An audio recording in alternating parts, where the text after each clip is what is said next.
When I was about 12 years old, a neighbour used to get my father's newspaper, and then she came on Hard Times. Her husband was a military man and came from a military background. And she asked my father to lend her some money, which in those days was £10. And it was an awful lot of money. It was When like you say those days, how long ago are we talking 60 about? 60 years. Right, okay. But I know that it was 2 weeks of my father's wages.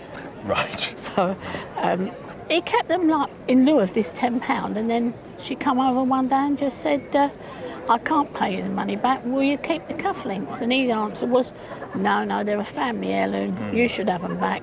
But she was just too proud to just have the money and not leave the cufflinks, so that was how it came in the family. First of all, let's just talk about what we've got. We've got a blue sort of enamel border going around the outside. In the centre surround, you've got mother of pearl.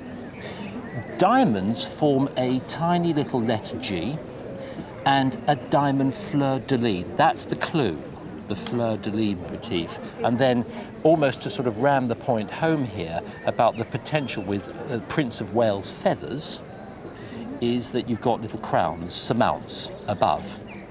So, you know, you look at these things, you think, well, just a minute, crowns, Prince of Wales feathers, the monogram letter G, this has to be connected in some way with royalty.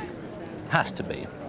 And that's really why I'm interested to know whether the person, the source, the very source of these, were connected in some way with the house or the royal household, or was there any sort of possible... In the Coldstream Guards.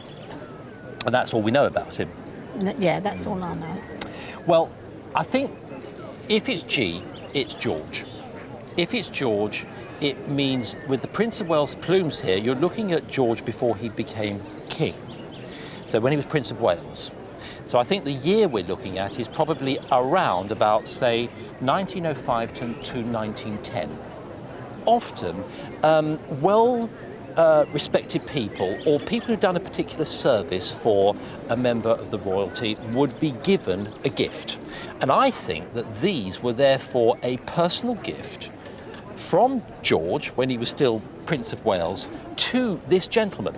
They're extremely well made. You've got one little tiny diamond missing, just there. Apart from that, they're absolutely pristine. And of course, they're mounted up in high carat gold. If I just turn that one over, look at the bright yellow gold. Look at that. Look at the quality there.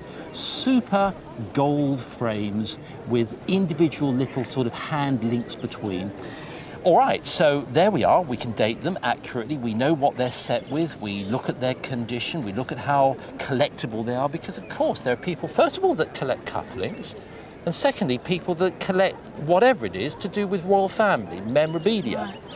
So they're not easy to value because they're a complete one-off pair. So I wouldn't be surprised if they might be as much as, you know, £3,500 in the retail shop market. Oh, very nice.